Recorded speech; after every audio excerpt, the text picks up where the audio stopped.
और तब तक आप इसी आश्रम में शिला बन करके निवास करो। नाना जंतु विहीनो यम आश्रमों में भविष्यति। ऐसा कहा कि महात्मा गौतम तो निकल गए, अब बेचारी अहिल्या शिला बन करके उग्र तपस्या कर रही है। आज जैसे ही विश्वामित्र जी राम और लक्ष्मण को अपने साथ लेकर के आए, चले जा रहे हैं। विश्वामित्र जी को बताना चाहिए ना कि आश्रम महात्मा गौतम का है। किसी जमाने में गौतम नाम के महात्मा यहां निवास करते थे, लेकिन विश्वामित्र जी राम जी से कुछ नहीं बताए चले जा रहे हैं। लेकिन राम जी जैसे ही उस आश्रम के समीप पहुंचे तो तुलसी बाबा सजग हैं। क्या पूछा मुनि शिला प्रभु देखी। उस पत्थर के ऊपर जैसे ही रामभद्र का ध्यान गया, अचानक रुक गए।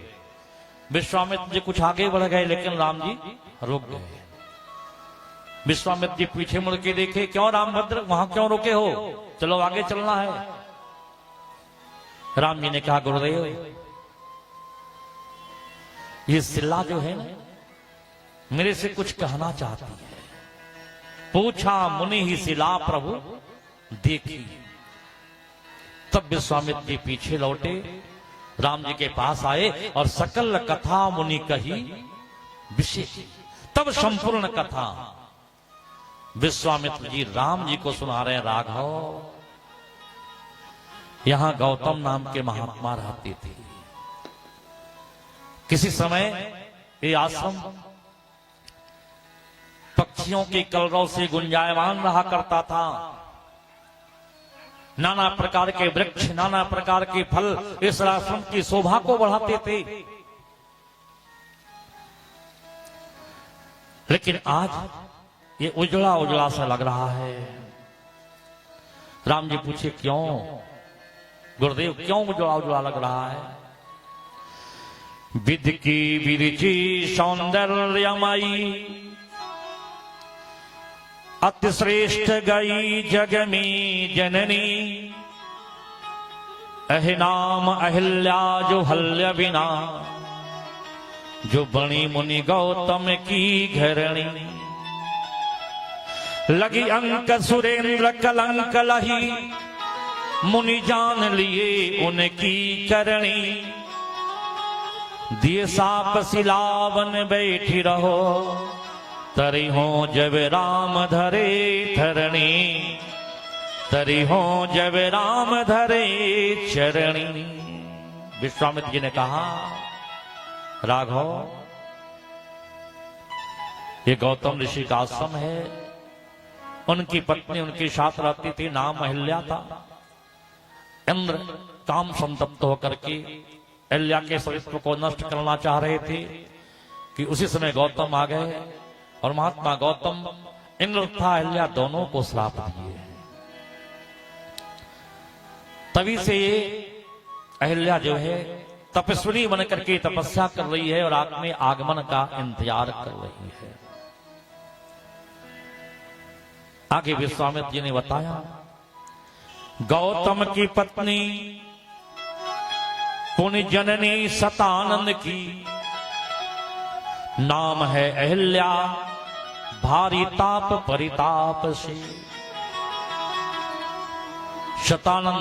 शतानंद महाराज जनक के गुरु हैं और अहिल्या के पुत्र हैं। माता अंजनी, अंजनी कौन है? तो हनुमान जी की मां है, लेकिन अहिल्या की बेटी है अंजनी। गौतम की पुत्री है अंजनी। उदझी पुरंदर शंखोयो पातिव्रत्य निज, पत्थर वै परी है पति गौतम के श्राप से। त्यागे पति पुत्र खग मृग जीव जंतु आदि, आश्रम उजार भा स्वभाव अपने आप से। चाहती सुधार धारी धीरज उदार राम, कीजिए उद्धार पदरज के प्रताप से। कीजिए उद्धार पद रज के प्रताप श्री। विश्वामित्र जी ने कहा राघव, ये गौतम की पत्नी अहिल्या श्राप बस शिला बनी पड़ी हुई है और आपके चरणार विंद की धूलि का इंतजार कर रही है। सही राघव, आप यहां तक आ ही गए हैं, एक ब्राह्मणी का उद्धार आप कर दीजिए। रामभद्र विश्वामित्र जी से बोले गुरुदेव, ये आप क्या कह रहे हैं? मैं क्षत्रिय हूं और ये ब्राह्मणी है।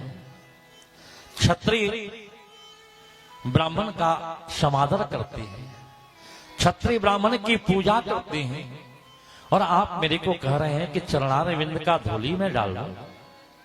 गुरुदेव, क्या ये संभव है? ऐसा कैसे हो सकता है गुरुदेव कि मैं क्षत्रिय होकर के ब्राह्मण को अपने पैर से स्पर्श करूं? राम जी स्पष्ट मना कर दिए। विश्वामित्र जी पुनः राम जी को समझाए कि जीना विचार दीजिए पद रज डारया को। यहां विचार करने की आवश्यकता नहीं है राघव। यदि आप विचार करते रह जाएंगे ना, तो ब्राह्मणी बिचारी मुक्त कैसे होगी? इसलिए तत्काल प्रभाव से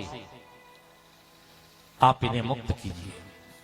होवे उपकार पाप ताप भोरी भागी हैं,